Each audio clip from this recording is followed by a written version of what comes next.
Welcome to சினிமேலர். தெரி படத்தோட பிரம்மாண்டமான வெற்றியை தொடர்ந்து இளைய தளபதி விஜயும் அட்லியும் மீண்டும் ஒரு முறை இணைஞ்சிருக்க படம் தான் விஜய் 61.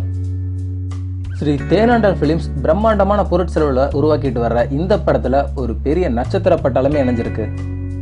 சமந்தா, காஜல் அகர்வால், நித்யா மேனன், சத்யராஜ், எஸ்.ஏ. சூர்யா, வடிவேலு, சத்யன் இப்படி பலர் இணைஞ்சிருக்க இந்த படத்துல ஏ.ஆர். ரஹ்மான் இசையமைக்கிறாரு.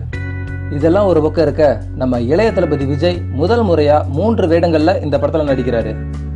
அப்பா 2 பசங்க. இதுல அப்பா விஜய்க்கு ஜோடியா நித்யா மேனன் நடிக்கிறாங்க. 2 பசங்களுக்கு ஜோடியா சமந்தா, காஜல் அகர்வால் நடிக்கிறாங்க. ஏற்கனவே தெரி படத்தோட வெற்றியை கொண்டாடுற விதமா ஏப்ரல் 14ஆம் தேதி படத்தோட ஃபர்ஸ்ட் லுக் வெளியாகும்னு சொல்லியிருந்தாங்க. இந்நிலையில படத்தோட டைட்டில பத்தின ஒரு நியூஸ் வைரலா பரவிட்டு இருக்கு. அது என்னன்னா, முதல் முறையா 3 வேடங்கள்ல நம்ம இளைய தளபதி விஜய் நடிக்கிறதால படத்துக்கு 3 முகம்னு டைட்டில் வைக்கிறதுக்கு அதிக வாய்ப்புகள் இருக்கிறதா சொல்லப்படுது. அது மட்டும் இல்லாம ஏற்கனவே வெளியான சூப்பர் ஸ்டாரோட ஒரு சூப்பர் ஹிட் மூவின்றதால இந்த டைட்டில் வைக்கிறதுக்கு அதிக வாய்ப்புகள் இருக்கிறதாவும் சொல்லியிருக்காங்க. ஆனா இதுவரைக்கும் எந்த ஒரு தகவலும் அதிகாரப்பூர்வமா உறுதிப்படுத்தப்படல. ஃபர்ஸ்ட் லுக் வெளியாகிற அன்னைக்கே படத்தோட டைட்டில் வெளியாகிறதுக்கு வாய்ப்புகள் இருக்கிறதால நம்ம அது வரைக்கும் காத்திருக்க தான் வேணும். ஓகே ஃப்ரெண்ட்ஸ், சூப்பர் ஸ்டாரோட சூப்பர் ஹிட் டைட்டில் நம்ம இளைய தளபதி விஜய்க்கு எந்த அளவுக்கு செட் ஆகும் கமெண்ட்ல சொல்லுங்க.